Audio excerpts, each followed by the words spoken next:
When the steel vault door finally groaned open after 10 years of sealed silence, the air that rushed out smelled of ozone and expensive silk, not dust, not decay. The mill directors who forced the lock expected to find the skeletal remains of the engineer or a machine seized by rust.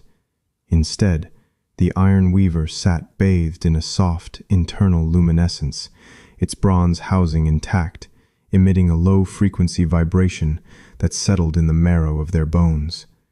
It sounded less like gears and more like a heavy biological heartbeat. Draped over the loom was a single finished tapestry. It wasn't a pattern of flowers or geometric design. It was a scene of a wedding rendered in photographic detail. The specific Belgian lace of the bride's veil, the gray, overcast sky visible through cathedral-stained glass, the panicked expression of a flower girl as a stray dog interrupted the procession. Director Miller, who had come to claim the machine for scrap, turned pale. The ceremony was occurring that very afternoon, 3 miles across town, for his own daughter. The silk had been woven for years, finished just as the door was forced open, depicting a future that hadn't happened yet. Deep within the subterranean floor of the Oakhaven Textile Mill, isolated from the rhythmic clatter of the standard looms, sat this machine of impossible geometry. Forged from bronze that never tarnished, the iron weaver didn't produce patterns. It produced faces and places yet to exist. By the time the first ember touched the city, the loom had already finished weaving the screams. To understand the iron weaver, one must first understand the man who breathed life into its bronze lungs. Records of the mill's founding mention an engineer named Jake Bell, a man who spoke to gears as if they were kin. He was a figure of quiet intensity, rarely seen without grease beneath his fingernails or a faraway look in his eyes. Bell didn't build the iron weaver to increase production or to line the pockets of the mill's directors. While the other machines in Oakhaven were designed to churn out miles of utilitarian wool and cotton, Bell's creation was intended for something far more esoteric. He claimed he built it to capture what he called the resonance of time, a concept that baffled the practical-minded foreman of the era.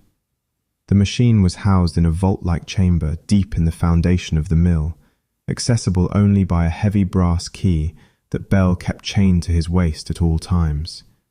He worked in total isolation, often staying late into the night while the rest of the city slept. Early workers whispered about the sounds that drifted up through the floorboards, not the familiar mechanical thud of steam power or the sharp clack of the flying shuttle, but a rhythmic pulsing like a heavy biological heartbeat. It was a low-frequency vibration that seemed to settle in the marrow of one's bones. Bell's behavior became increasingly erratic as the machine neared completion. He stopped taking his meals and began sleeping on a cot inside the vault. Those who caught a glimpse of him during his rare excursions for supplies noted that he seemed to be aging at an accelerated rate, his hair turning silver almost overnight. He spoke less to people and more to the air, as if responding to a voice only he could hear. The directors grew impatient, demanding to see the results of their investment, but Bell remained steadfast, claiming the pattern wasn't yet ready to reveal itself. Then came the winter of 1884. A bitter frost had gripped Oakhaven, turning the river to a jagged sheet of ice. On a Tuesday morning, the mill workers arrived to find the vault door sealed tight, but Jake Bell was nowhere to be found. His coat still hung on its hook, and his brass key was missing. Despite his absence, the sound of shifting shuttles continued behind the steel door, a relentless, metallic whispering that suggested the machine was working harder than ever before. There was no sign of a struggle, no note of explanation. Bell had simply vanished into the very atmosphere he had been trying to measure. The mill directors, fearing a loss of their proprietary technology, kept the vault sealed for years. They assumed that eventually the machine would run out of thread, or the internal mechanism would seize without Bell's constant maintenance. But as the seasons turned, the humming only grew more pronounced. It became a permanent fixture of the mill's environment, a ghost in the machinery that everyone eventually learned to ignore. Yet, the question remained, whispered by the night watchman who walked the lonely corridors. What was the machine doing without an operator? It was a question that would remain unanswered for a decade, until the greed of the directors finally outweighed their fear, and they decided to force the lock to see what Jake Bell had left behind in the dark. They expected to find a ruined engine or a pile of tangled thread.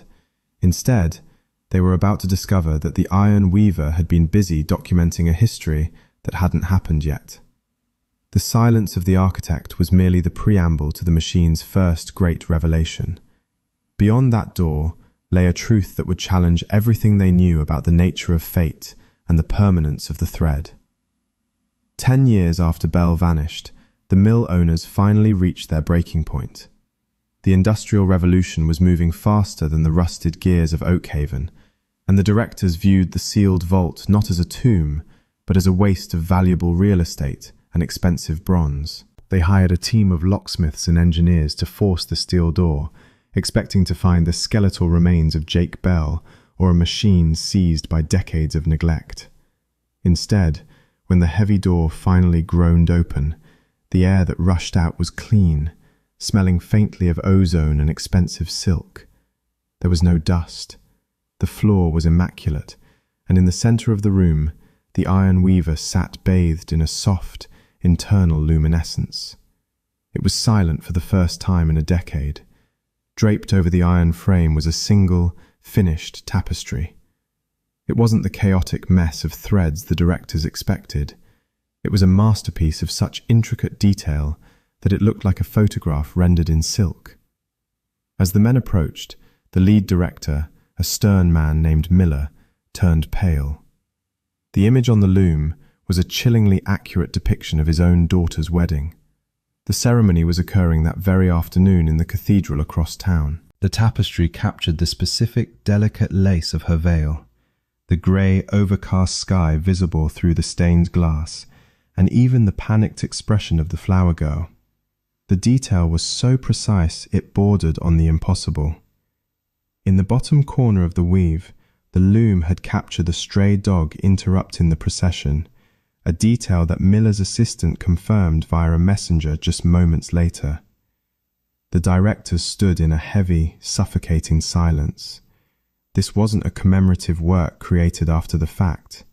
The dust-free state of the room and the age of the silk proved that the loom had been weaving this specific scene for years.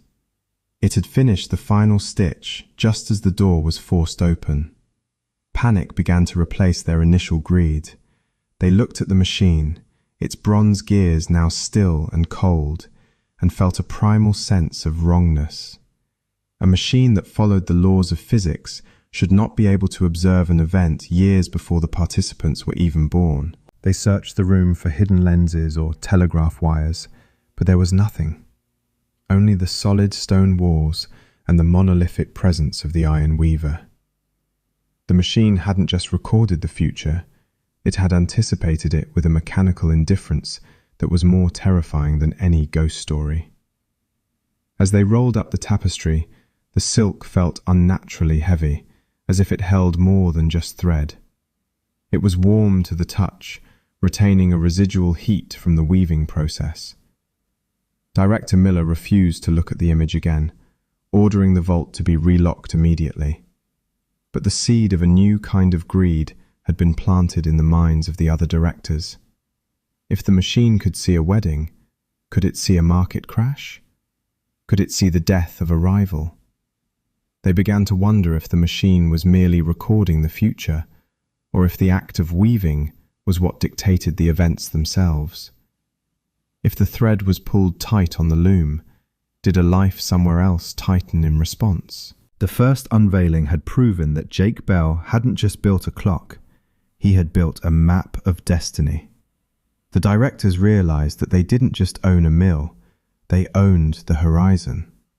But as they left the vault, the low-frequency hum began again, a soft vibration that suggested the Iron Weaver was already starting its next project, indifferent to the men who thought they were its masters. The fear that had initially gripped the directors didn't last. In the world of industry, wonder is quickly dismantled and reassembled into profit. Within months, the miracle of Oakhaven became the most exclusive secret in the country. The mill directors decided to monetize the iron weaver's foresight, inviting the region's elite for private, high-priced viewings of their woven futures. These men of status didn't come for art. They came for an edge. They wanted to see the success of their sons, the stability of their investments, or the longevity of their health. To manage the physical demands of this strange new enterprise, a young apprentice named Charles was selected from the floor. He was quiet, diligent, and possessed a steady hand, traits necessary for a boy who would spend his days in a vault with a machine that hummed like a living heart. Charles was tasked with feeding the iron weaver. It was a delicate ritual that Jake Bell's remaining notes hinted at, but never fully explained. The machine didn't run on steam or coal. It required a diet of pure, unbleached white silk and the strange, viscous metallic oil that Charles had to refine in small batches. The oil smelled of copper and ozone, staining his skin a faint, shimmering grey. As he worked, Charles noticed that the machine was not a passive observer. It had moods. Some days the shuttles moved with a lyrical, dancing grace, producing tapestries of vibrant summer fairs and golden harvests. But as the year turned, the iron weaver's temperament soured. The vibrant colours began to drain from the loom's output. Charles watched with growing unease as the machine began producing what the workers eventually called the Grey Series. These weren't depictions of weddings or wealth. Instead, the iron weaver began churning out monochromatic landscapes of local farms, their crops withered by a blight that hadn't yet crossed the county lines. It wove images of the river running dry, the stones at the bottom bleached white like teeth. It showed the faces of townspeople, not in celebration, but marked with the hollow-eyed exhaustion of a famine that wouldn't arrive for another 3 seasons. The machine was no longer offering a glimpse of glory. It was issuing a warning. The tension in Oakhaven shifted from wonder to a cold, pervasive dread. The city realized that the iron weaver didn't deal in possibilities, it spoke only in certainties. When a tapestry showed a barn collapsing, that barn fell. When it showed a child falling ill, the fever arrived on schedule. The wealthy, who had once flocked to the mill to glimpse their fortunes, now returned in a state of frantic desperation. They tried to buy their way out of the machine's visions, offering enormous sums to the directors to have Charles edit the weave or cut the thread before a tragedy was completed. They believed that if the silk wasn't finished, the event wouldn't manifest. But fate, as Charles discovered, cannot be unraveled so easily. He tried once to snip a thread that depicted a local merchant's heart failing, but the bronze shears shattered in his hand. The machine simply pulled a new strand from its internal reservoir and continued as if the interruption had never occurred. Therefore, the wealthy began to realize that their gold was useless against the mechanical precision of the loom.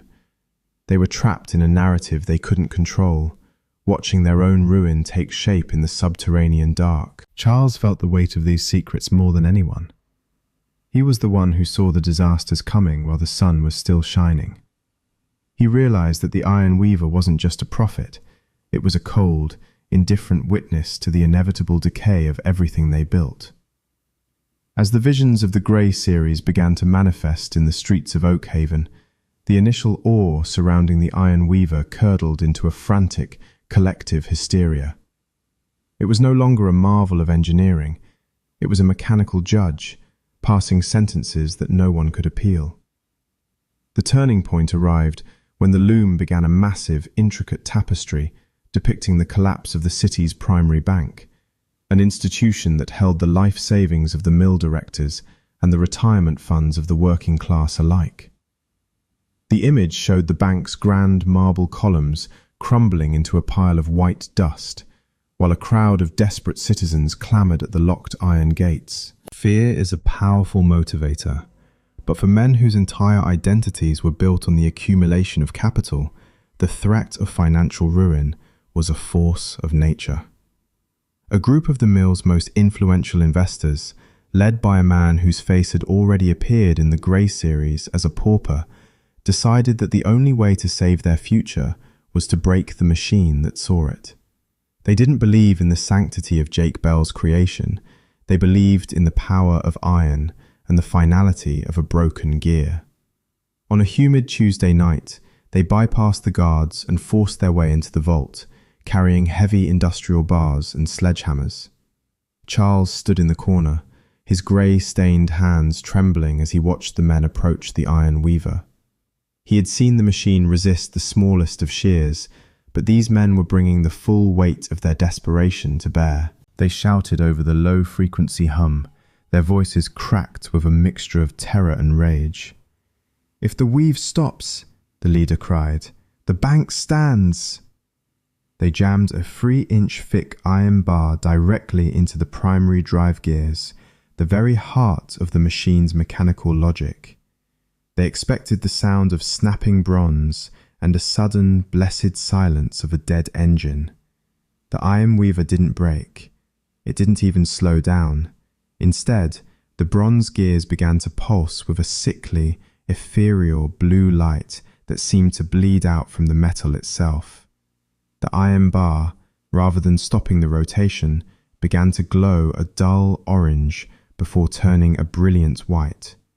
To the horror of the investors, the massive bar didn't snap. It began to soften, shearing away like warm wax against the relentless movement of the bronze teeth. The machine didn't just survive the sabotage, it seemed to consume the iron, incorporating the energy of the attack into its own rhythm. The room began to vibrate with a frequency so intense it rattled the teeth in Charles's skull. A structural tremor rippled through the foundation, cracking the stone walls and causing the heavy timber beams above to groan under the sudden stress. Dust and mortar rained down from the ceiling as the entire mill seemed to lean into the vault. The investors fled, their hammers abandoned on the floor, leaving Charles alone with a machine that had been provoked into a terrifying new state of being. The iron weaver had accelerated. The shuttles, which had once moved with a measured biological pace, were now a shimmering blur of motion. The blue light intensified, casting long, distorted shadows against the cracked walls. Charles realized that by trying to freeze the vision mid-weave, the men had only succeeded in stripping away the machine's patience. The iron weaver was no longer just observing the timeline. It was racing toward it. The survival counter had begun, and as the gears hummed with a newfound predatory energy, Charles understood that the machine was no longer content to simply show them the end. It was building the momentum necessary to ensure it arrived. 6 months before the Great Fire of Oakhaven, the iron weaver underwent a transformation that silenced the factory once and for all. It was a humid Tuesday when Charles arrived to perform the morning feeding, but the machine refused the white silk. The primary intake rollers remained stationary, yet the shuttles were moving with a frantic, rhythmic violence. For the first time since Jake Bell had disappeared, the machine was pulling from an unknown internal reservoir. A new thread was emerging from the core of the bronze housing, a vibrant, luminous orange that seemed to glow with its own heat. It wasn't organic silk. It felt like spun glass, vibrating with a high-pitched hum that made Charles's ears bleed. As the days passed, the resulting tapestry grew to a massive size, sprawling across the vault floor and climbing the stone walls like a living vine. It was no longer a domestic scene or a portrait of a merchant. The iron weaver was depicting the city's skyline, but it was a skyline bathed in a terrifying, incandescent light. The orange thread was woven so densely that the fabric felt heavy, radiating a dry, searing warmth that turned the vault into a furnace. Charles, forced to remain by the director's orders, watched as the image sharpened. He saw the familiar steeples of the cathedral, the arched bridges over the river, and the very mill he stood in, all engulfed in a sea of woven fire. The detail was agonizing. The machine was capturing the exact moment of ignition for every major landmark. But the most chilling revelation came when Charles knelt to inspect a small section near the corner of the frame. There, rendered in that same haunting orange thread, he recognized his own face. He was standing on the rooftop of the mill, silhouetted against a wall of flame, clutching a wooden bucket.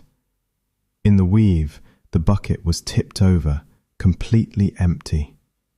The expression on his woven face wasn't one of bravery. It was the hollow, slack-jawed realization of a man who knew he was already dead. When the directors were summoned to view the progress, the atmosphere of greed that had sustained them for years finally evaporated. They saw their investments, their homes, and their legacies being systematically erased by the bronze shuttles. Panic, cold and sharp, took hold. They didn't try to monetize this vision. Instead, they attempted to bury it. They ordered the vault door to be welded shut and declared to the public that the iron weaver was malfunctioning due to a mechanical misalignment. They thought that by hiding the image, they could prevent the event. They treated the prophecy like a secret ledger that could be burned to avoid a debt. But the iron weaver would not be silenced by a steel door.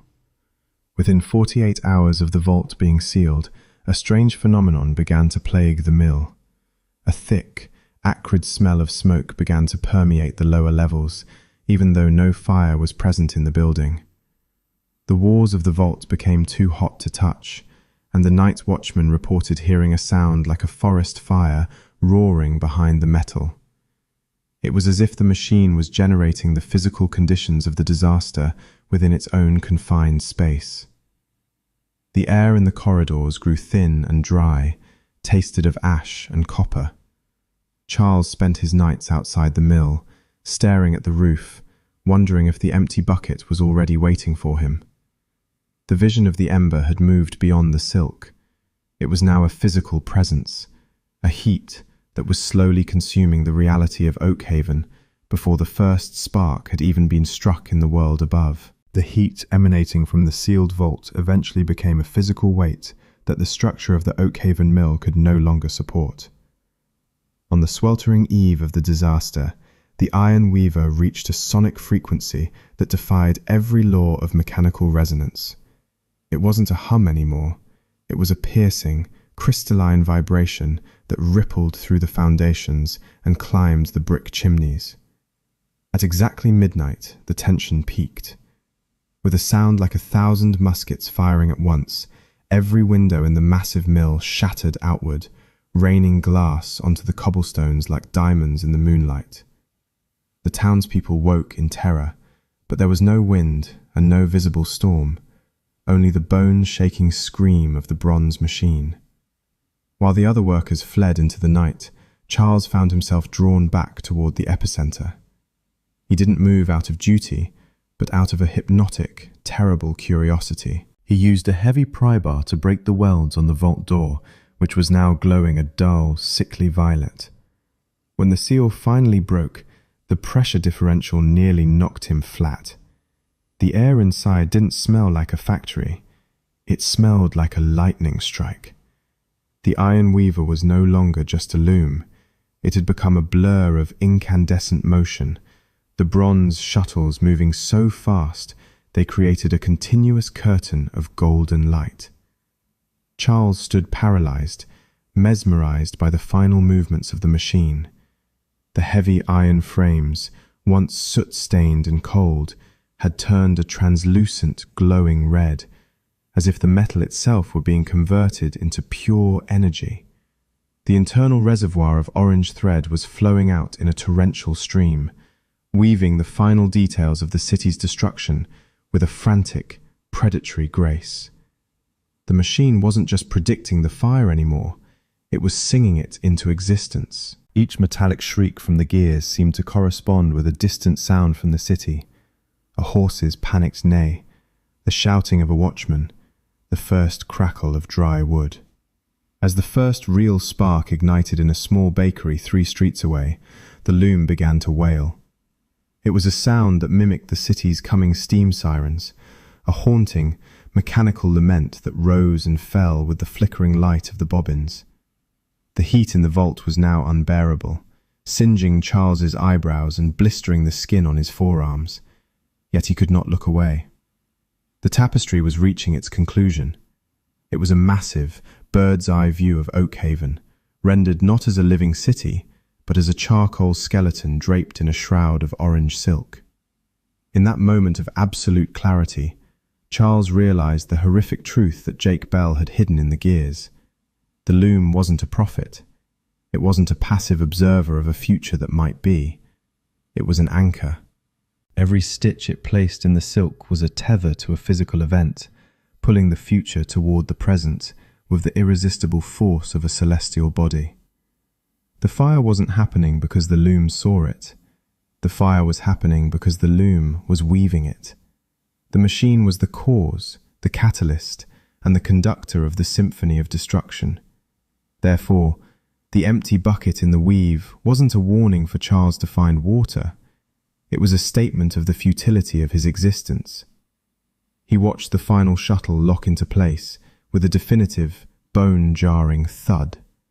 The song of the loom died instantly, replaced by the distant, growing roar of the actual flames consuming the timber district. The iron weaver had finished its masterpiece. The city was now officially a memory, even while the buildings still stood. Charles backed away from the glowing monolith, his shadow stretched long and thin by the firelight, realizing that some patterns are too heavy for the world to carry. As the great fire finally reached the industrial district, leaping from the timber yards to the brick facades with a predatory hunger, the Oakhaven Mill became a geographical anomaly. The surrounding warehouses ignited like matchsticks, their roofs collapsing in geysers of orange sparks, but the mill itself remained strangely untouched by the external inferno. It stood as a dark, monolithic silhouette against the wall of flame, a fortress of soot and secret history. Inside the vault, the atmosphere had transcended the laws of thermodynamics.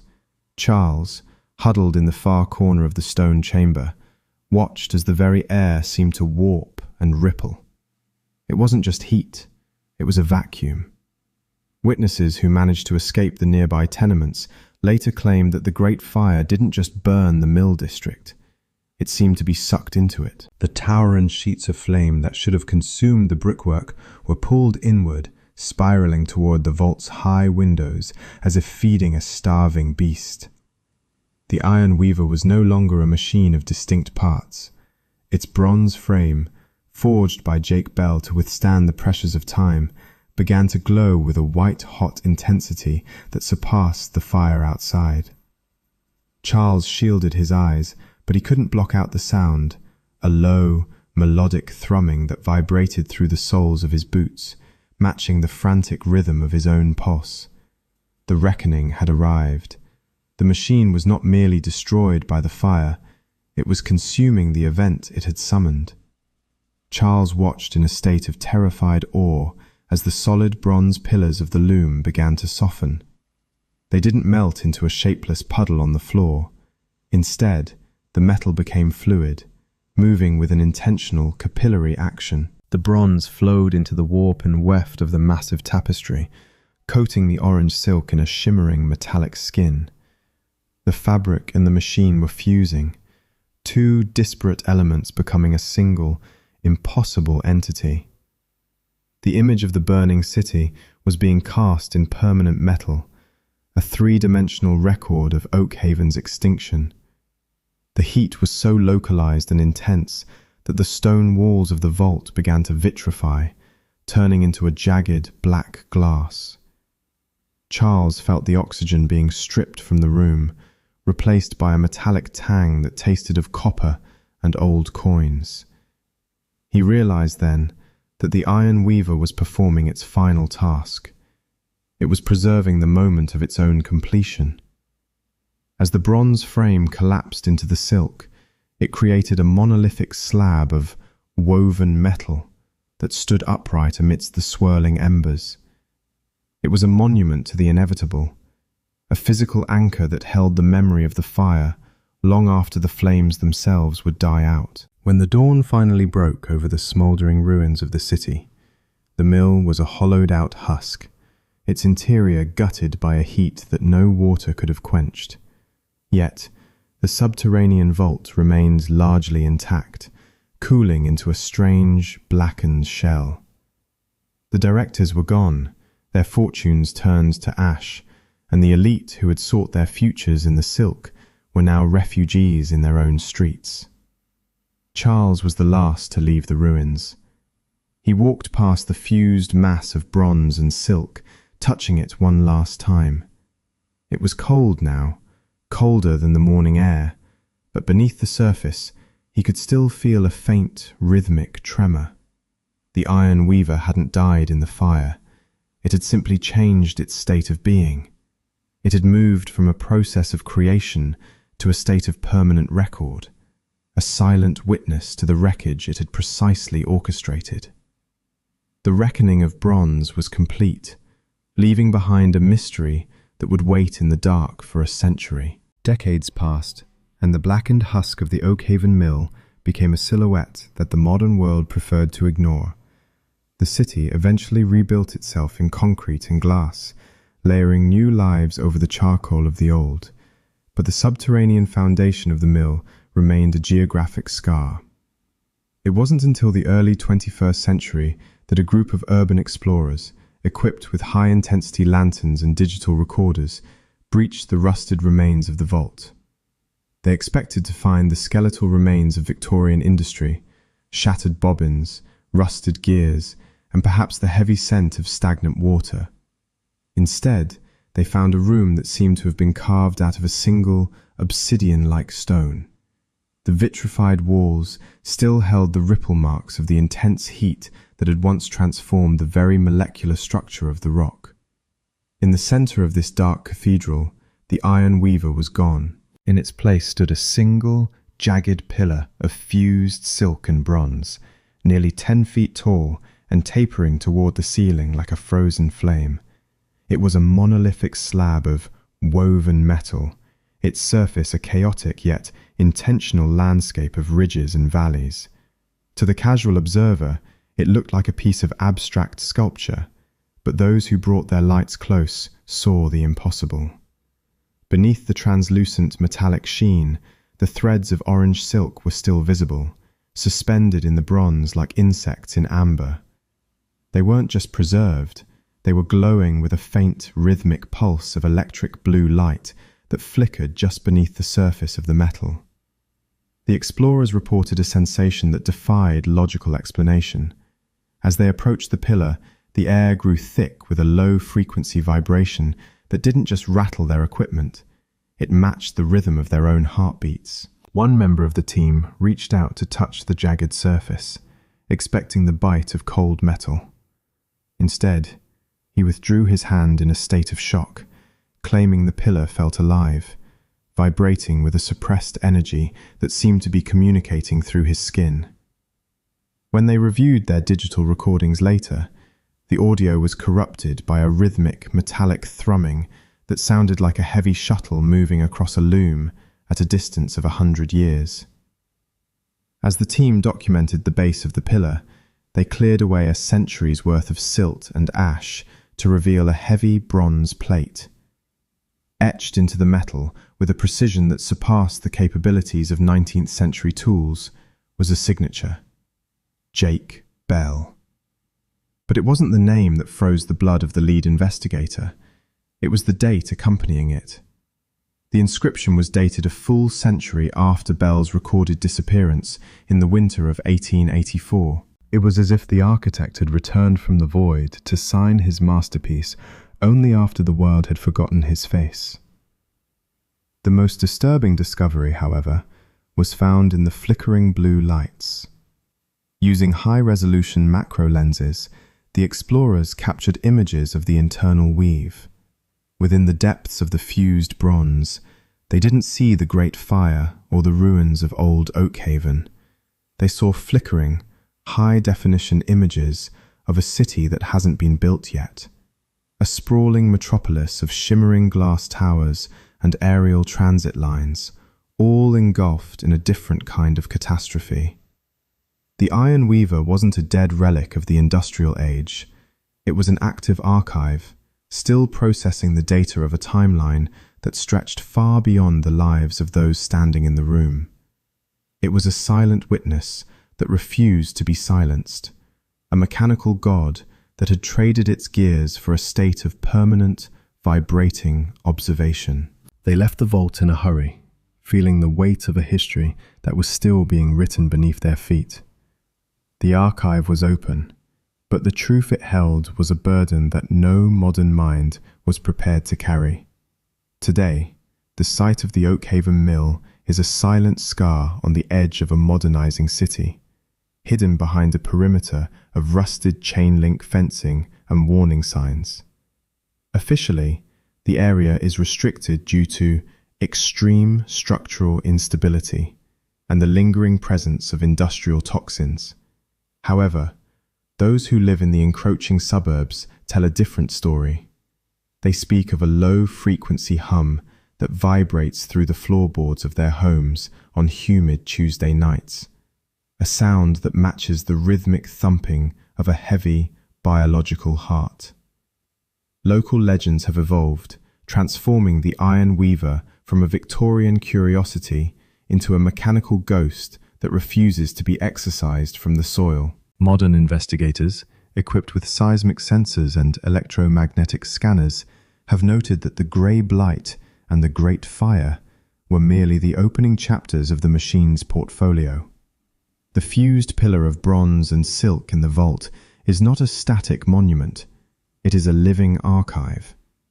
Thermal imaging has revealed that the core of the pillar maintains a constant temperature of 98 degrees, exactly that of a living human. More disturbing are the gaps in the fused metal. Empty, translucent spaces where new threads of shimmering blue light seem to be appearing out of thin air, weaving themselves into the existing lattice without the aid of a physical shuttle. The Iron Weaver did not die in the Great Fire. It evolved. It shed its reliance on steam, oil, and white silk to become a permanent, self-sustaining record of what must be. It has become an anchor for the timeline, a physical point where the future is pulled into the present with the irresistible force of a celestial body. We are left to wonder about the true nature of Jake Bell's resonance of time. Was he a brilliant engineer who discovered a way to view the horizon, or was he a man who accidentally built a trap for reality itself? The records of the mill's directors are gone, and the stories of Charles have faded into the realm of folklore, yet the pillar remains. It stands as a reminder that history is not a series of random choices, but a meticulously woven fabric where every thread is connected to a specific, inevitable end.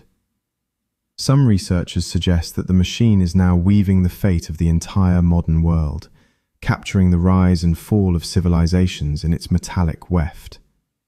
If the Iron Weaver is indeed a mirror, it is one that shows us a reflection we cannot change. We are forced to confront the possibility that we are not the masters of our own narratives. Instead, we may simply be the raw silk that the machine uses to complete a pattern it started over a century ago. The legacy of the thread is a heavy one, suggesting that the silence of the ruins is not an absence of sound, but a breath held in anticipation of the next stitch. The ruins of Oakhaven remain silent, but the weight of the past still hangs heavy over the blackened brick. Some secrets are better left buried under the ash of history. Or are they? If you feel the weight of this mystery, subscribe to see what we unearth next. The loom may have stopped, but the story is far from finished. Check out our next video on the clockwork remains of the Blackwood Asylum.